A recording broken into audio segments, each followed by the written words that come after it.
they got their paycheck and they're like, dang, I have $300 to spend wherever I want now. Does each dollar have a job? What kind of a world is in my heart to see realized? There's no hard, fast rule on percentages. It's based on your situation and you being honest with yourself. What can I do? If I can only put $5 in each of the other jars, do it. And what ends up happening is not what you expect. Exactly. Yeah, it's very it's very interesting. With that, we'll do some deep dives on this. All right, so we're gonna talk today. We're gonna move out of the misconceptions territory, and we're gonna talk about something that you taught me and my siblings at a young age, and I also kind of want to pick your brain about how this came about for you and everything. But we're gonna be talking about a budgeting method called the 5 jars. Yes. So, I think it's really one of the main things that I see people my age, even like people closer to your age, so really old, or or anywhere in between.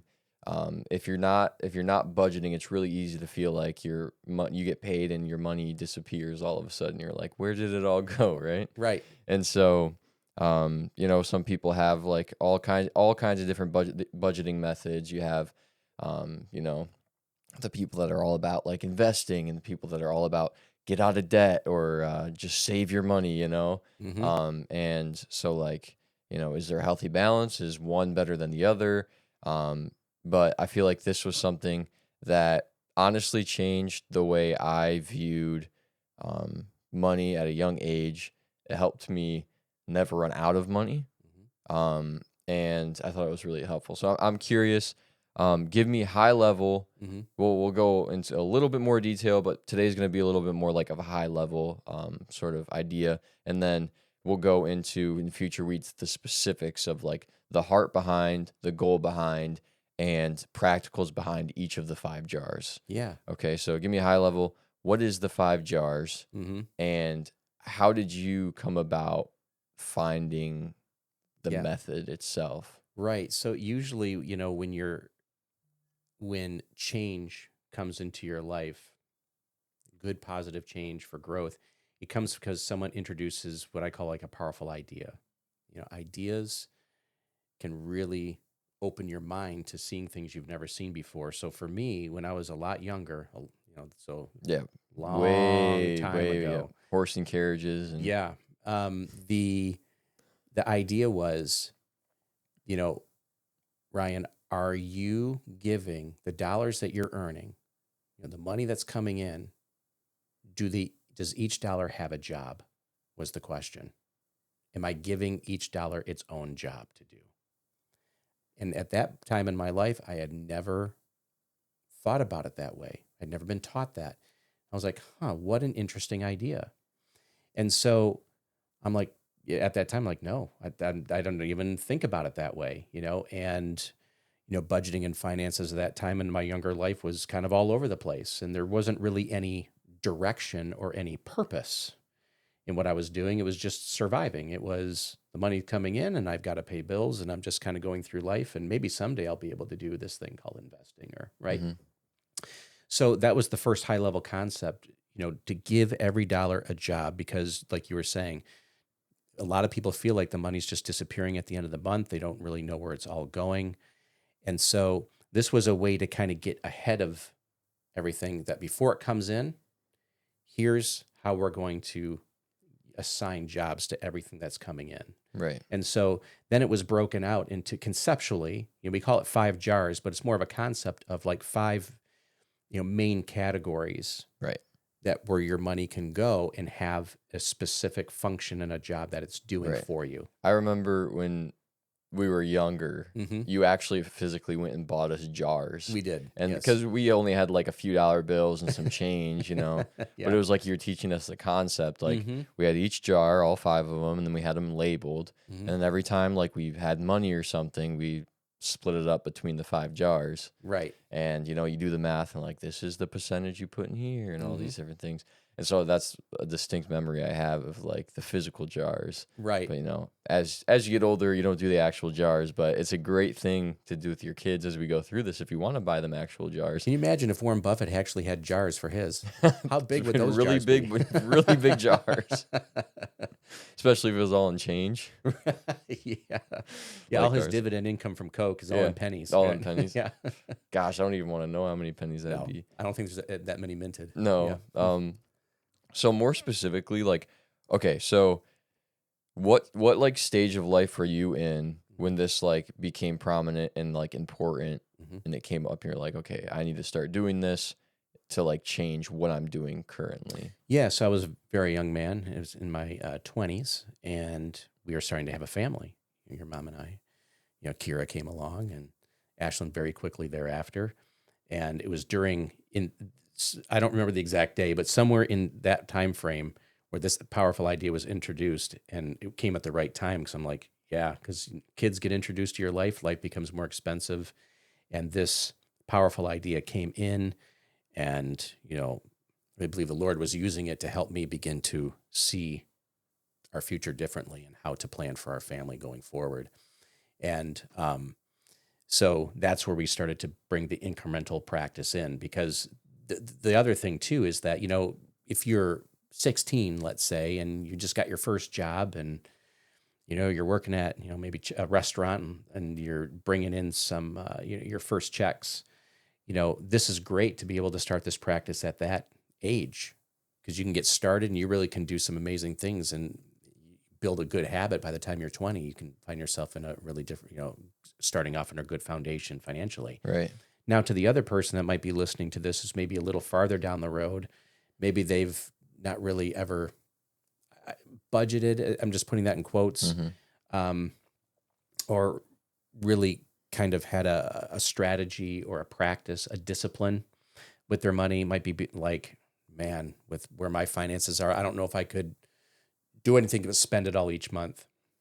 There are simple things they can do too to start building toward, having this concept really work well for them. Right. It might be a little more slow, gradual. You might have to make some changes and some adjustments, but it is always possible to make changes. No matter what stage of life you're in, this can be very beneficial. Yeah, I like the fact that it's not super rigid. Like, I think Mhm. over my life, the percentages of like how much money goes where has actually changed, Mm-hmm. and it's like very like malleable. Like, you can switch it up based on like what your needs are in life. Then, Mm-hmm. changes. You have kids. I'm sure some things change then, and Sure.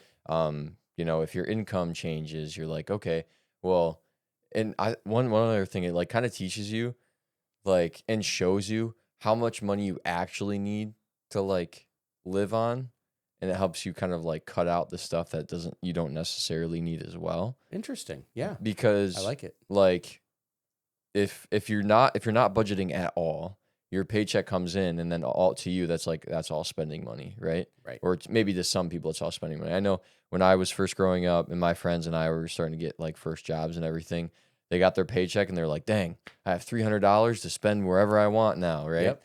But me, I was doing the 5 jars and I was like, "Okay, well I have 20 or 30% of that to spend, and then the rest is going to these other jars that we're going to talk about, right?" Mm-hmm. And so it like taught me um you know, discipline, patience, self-control, how much I actually did need. And then also taught me like how to say like, do I actually really want this, or like, can I wait to buy it? And then if I wait and then I don't want it anymore, it's like, well, I'm glad I kind of waited because I didn't have the money for it then. Yeah, Right, and we should give when we get to that jar, we should give some specific examples on that. That's Mm-hmm. yeah, Yeah. those are really good But lessons. I like that it's flexible. Yeah, It's like a malleable kind and of sounds budgeting sounds thing. like it was very educational for you too, in many ways. Yeah, it was for Hmm. sure. And I don't think back then I realized how like educational it was. Um, but kind of it definitely set I mean, I'm sure my siblings feel the same way, but it definitely set us up for like a level of success and as far as like budgeting and finances go. Hmm. Um, and so I'm excited to talk about it because I think it's like such a simple thing, but it actually is like it's huge. Right. And I think too, as we get into this, doing these simple things and with the names of the jars, it also, you know, allows you to be engaged in the purpose of each jar. And as you kind of go through them, there's different life experiences you have with each one that help open up your life to things that maybe you never would have experienced had you not done this. Yeah, I think Isn't that interesting? The relationship between, life changes and just in finance. It's not just about the money, yeah, right? exactly. Yeah, I think in different seasons of your life, different stages in your life, um, I think what you're saying is right, like a new meaning of, or a depth of meaning to each of the jars, like kind of comes to you, Yeah. depending on how much you're willing to like look at it or whatever. But Yeah. I think it's really true. Yeah. Okay. So So let's get into the jars a little bit and just yeah, kind of high level kind of talk about them. yeah. So the 5 jars, Mm-hmm. high level, you have the generosity jar or the giving jar. Mm-hmm. You have savings, Mm-hmm. investment, Mm-hmm. spending, Yep. and then tithe, right? Yeah. Um, yeah. So with the generosity jar or the tithe jar, there's some nuance there because I've actually talked to some people too who will have like in their generosity jar, they might use that for their giving, like to their whether it's their synagogue or their church Right. or Charity or charities, exactly. those kind of things. I've had some people create a jar which they call like like their personal development jar Oh, okay. where they'll actually put some money away so that, depending on what vocation you're in, Mm-hmm. or if something changes in their career where they need to develop a new skill, or they're trying to create maybe mastery in their current industry, or they're trying to develop themselves, they always have money set aside so they can go and, purchase that course or get education on something or go to that event or, you know, um, buy that book that's going to help them get educated on X, Y, or Z. Right. They had a pivot or something. So I've seen some people do that as Right. well. And So and yeah, with you for let's just jump into the personal development jar then, hmm right? So, um, you know, one thing that you could do with even like your children, things like that, like it can also go to um, something they want to try out. You can be like, yeah, you want to try out rock climbing or something, right. like if they're a child that you're gonna pay for most of it, and you're like, you could like pitch in, like pay hmm me $10 to like take rock climbing classes or whatever, you know what I'm Right. saying? But like, Yep. but to help them get some skin in the game to like actually feel like some ownership and responsibility over Right. something that they want to try out, or like a sport, or a science experiment they want to do, or something like that, right? Yep. I think that's a good idea for like the younger crowd too. Something that you Absolutely. can do, right? Right. Because they're trying to figure out, what do I feel called to in life and what direction do I want to go? And so it allows them to have different experiences to see what direction they may want to pursue. It can really be helpful in that way. You're exactly right. Yeah, Yeah. exactly. Yep. Okay, so then hmm talking about the generosity jar, hmm right? So for me, it was always the tithe and offering jar, hmm right? So like a portion of it went to tithe, a portion of it went to offering for the church that we were attending. hmm But like, and if you are attending church, I would encourage you to do so. hmm But it can even be like if it's not for a church, it can be for a charity. hmm It can be for some sort of like nonprofit in your town you want to give to. But one thing that I always thought, especially when people my age, I haven't talked to many others like outside of my age bracket about this specifically, but when it comes to, but I'm sure it relates to any age group, but like when it comes to like generosity, whether you're religious or not, right? Like, why would you not want to see a betterment in your community or a betterment in your state or your country, hmm right? Your community. hmm Um, like if you want to, if you're going to be a part of a community, I feel like it's almost kind of like a given, like everyone should contribute at some level. Now it doesn't have to be a lot, right? It's hmm like if you're starting this out and you're like, I have $10 to give each month, it's like, do it, like start out small, give what you can, because it makes a difference over time if you're just giving consistently, hmm or as opposed to if you wait 10 years until you have a lot of money to give, and then you just give a lot of money, right? It kind of like builds over time. So it's like, like if you want to see a change or like an impact in your community, Hmm. right? Like why wait around for someone else to do it?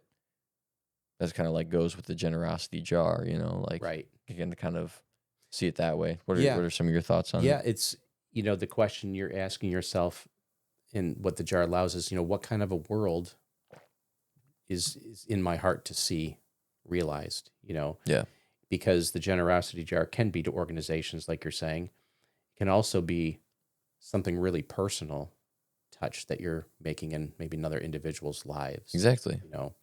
that maybe no one even ever knows about, right? But you and that person, right? So it's it's allowing yourself the belief that those small seeds you plant that way consistently do make differences over a period of time. And um, what it does to your community, what it does to other people, absolutely. But in turn, the reciprocal effect of giving, which can only be experienced, is the wealthier you feel Mm-hmm. and become inside as a result of having that be a practice in your life. Right. And I think, with that, we'll do some deep dives on this, but another aspect of this too is just realizing that, if it comes from a place of, moral connotation or religious place, it's realizing that what I have doesn't necessarily all belong to me. I'm stewarding it. Mm-hmm. It's a different way of looking at what you have. Yeah. Yeah. And you can be really creative with it too, like you're saying. Absolutely. Like Yes. it's not like okay, it has to like I have to give it to like a charity or like an organization. Hmm. No, you're like set up you could set up an investment account for your kid from it and never tell them about it until you pass away and you're like, here you go. I've been giving to you for the last 30 years. Like Right. it can be whatever. Like Right. it's based on your own personal convictions. Hmm. But I think generosity is again, it's something like the reciprocal effect of generosity can only be experienced from consistent, genuine generosity. And Correct. so Hmm. again, you can be creative with it. Right.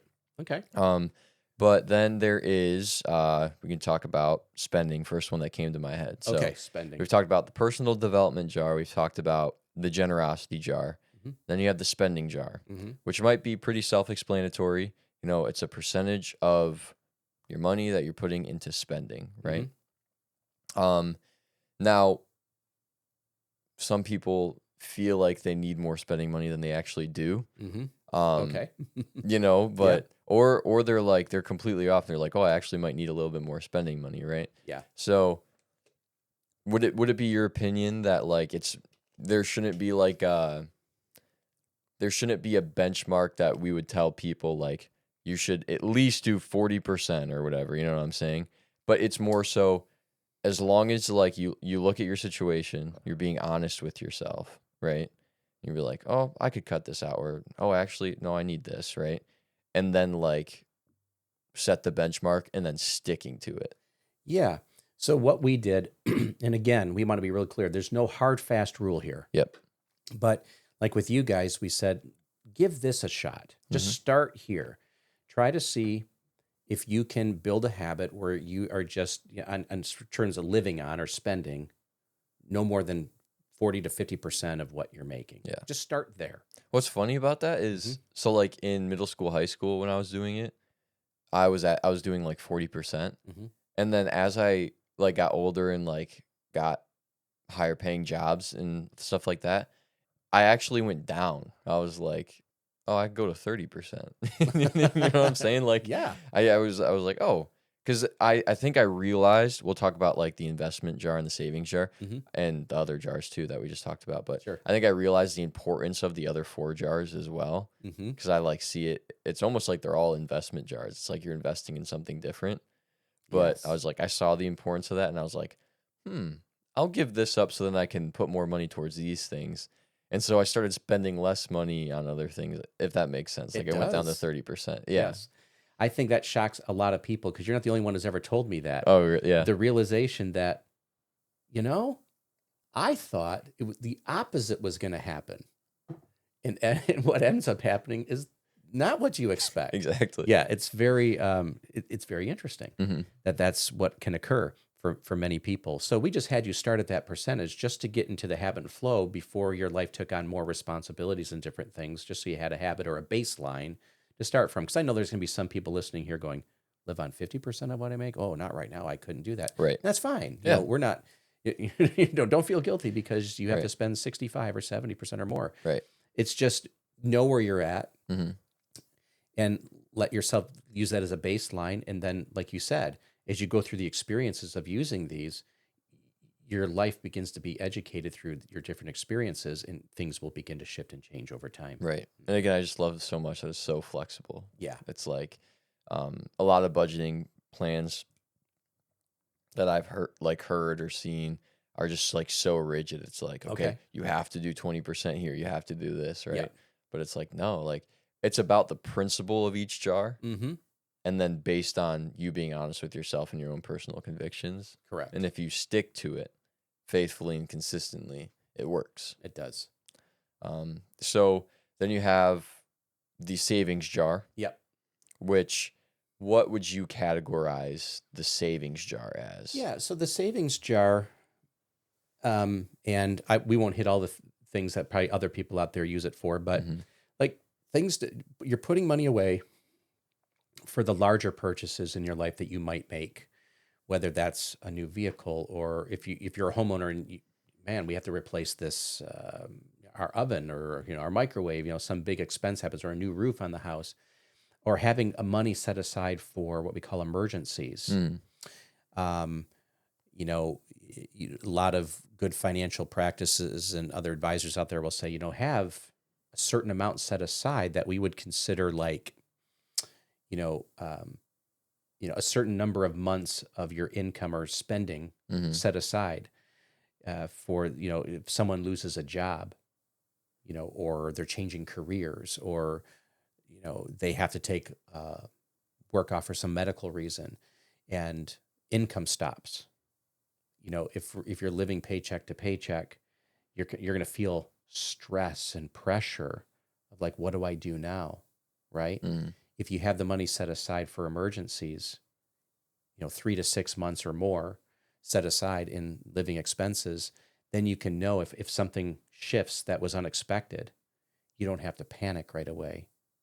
You have money set aside where you can say, okay, I have time to figure this out. Yeah. Right. When you so I'm just like I want like the personal story from this, but like when you switch careers because you were working for a company that did what would you call it? What industry would you call it? Like But the transportation. transportation. Transportation. Yeah, Yeah. exactly. Mhm. So you were working on deliveries to all these different places, and then you switched over to insurance and finance kind of Yeah. dealio, right? Mhm. And I'm sure this jar came into play when you did that. Yes. Would I be? That's exactly right. In fact, a couple of things happened. So I'm, in the transportation industry, we're living in one state, Yep. and then that industry or that career took us to another state Hmm. for a period of time, and that state's cost of living Was was higher. higher Yeah. than where we came from. And so while we were there in that new state is when the career shift came. So higher living expenses, going into a job that at that time was all commission. I wasn't no more on salary. And so there was going to be a time where I had to study to get a new license. I was going to have to be training, and there was going to be a ramp up in understanding and a learning curve. So I was like 6 months, I was going to be like, it's going to be at least that to really feel like I'm getting my legs underneath me in this new career, which now 17 years later, I'm still Here in. we are. Yeah. But yes, that jar came into play so we could have the ability to give me time to study, and because I wasn't going to make income right away, I had to go through this transition. Yeah. So yes, that was very necessary to feel like we could do it, even though it still felt risky and there was no promises that the career would even work. Right. Um, and so there was still an element of risk there, but there was the financial ability to step into it and give it a try. Right. Move that way. Yeah. All right. And then investment jar. Mhm. So this one is kind of like the personal development jar because like you're in that one you're investing in something, but this one's a little bit more like traditional investment. I would see it as like Sure. whether you're contributing to like a Roth or a 401k, things like that, right? Mhm. Or what are some other examples like you Brokerage yeah, accounts, real estate. I mean, there's so many different kinds of right. So like investments. anything like your traditional like idea of an investment. That's what that jar is for, I would say, right? Yeah, you're giving the dollars in there, you're giving them the job of working for you while you're working and doing something else, while you're putting your labors elsewhere. Um, but the idea is that you're putting it in there, it's going to work for you, and it's not coming from your emergency fund. Nope. It's not coming from your personal development Or you're spending. or your spending. It's not for the mortgage payment or the Hmm. rent, and it's not where your charitable giving is either. And so none of these other jars necessarily violate the purposes of the others. They work in unison. It Hmm. brings a unity because they all have their own purpose. So this is for you to put money in and to create the personal habit and consistency and patient just contribution to, different investments. And investments, again, we're not giving any specific advice of what to invest in. You've got to come to understand your DNA in that space, which can come through educating yourself Hmm. on different things, but understanding that investing is a practice and it teaches patience. You know, um, I told you guys that as you kind of get older and continue to educate yourself, invest in things you understand, know what's going on with it, um, and it gives you a sense of knowing you've got all your bases covered here, and that you're actually sowing into your future. Hmm. You're sowing into, maybe you think about something called retirement someday, but you're also can this jar can also allow you to think beyond your own life. Yeah.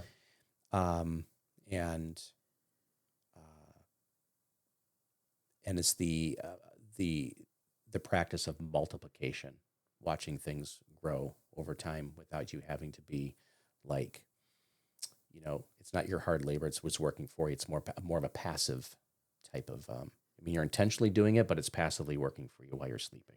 Yeah. Idea. I guess it all like we say it all the time, but it's like the importance of just like time and consistency. Yes. It's not about the amount. Nope. It's time and consistency. Yep. You might be watching today saying, "I could put $5 in the investing jar." Do it. Yep. Do it. Hmm. So And that's $5 more than you were doing before, right? yep. And you'll be surprised. You just do that and keep consistently what that will turn into over time if you just do it slow but sure. Um, like you said, it's the quality of the practice rather than the quantity of what Hmm. you're doing. Yeah, it's Yep. really true. Yep.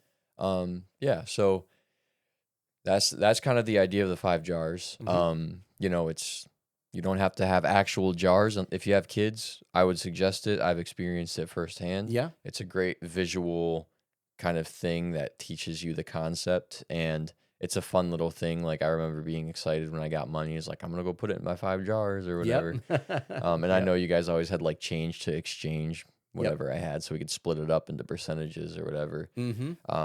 But no, like it's the concepts. Again, there's no hard fast rule on percentages. It's based on your situation and you being honest with yourself. What can I do? If I can only put $5 in each of the other jars and live on all the other money, Yeah. do it, Do that. right? Because that'll eventually get you to the point where you can start putting more money into them. Believe it or not, right? Right. You're living on less money actually helps you live on more money. It does. So, yeah. So in the next few weeks here, we're going to be talking about each jar individually, and a little bit more in depth, extensively, just to kind of educate on the concept and then help you make a decision whether you're like this is stupid or like this is what I'll give it a shot. I'll give it a shot, right? So, Right. yeah. So, um, I look forward to talking about that. I'm Yeah, excited. Yeah. this is going to be really good. And so, for people watching today, one small thing they can do today is why don't you just take an assessment of where things are? Maybe this is a brand new concept to you, or maybe it was for a while and you got away from your practice of it, or wherever you are, and just take inventory. Um, don't allow yourself to say, oh, I should have started this 10 years ago. Okay. But as the saying goes, and we'll say this through a lot of podcasts, Yep. if you planted a tree, the best time to do it might have been 10 years ago, and maybe you didn't do it. So the next best time is today, Right now. right now. Hmm. So take inventory today and just start looking and seeing how you might be able to assign jobs differently to your finances if necessary, and just make some tweaks and maybe make some major adjustments. Maybe you're overhauling what you're currently doing, but just start doing it. Start small. And like you said, give yourself some leeway, allow yourself to make adjustments over time. And I think people will be better for it. I agree. Yeah. All right. Well, then I think that's good for today. We'll stop there and then we'll start getting into each jar more deeply in the next few episodes. Sounds good. All right.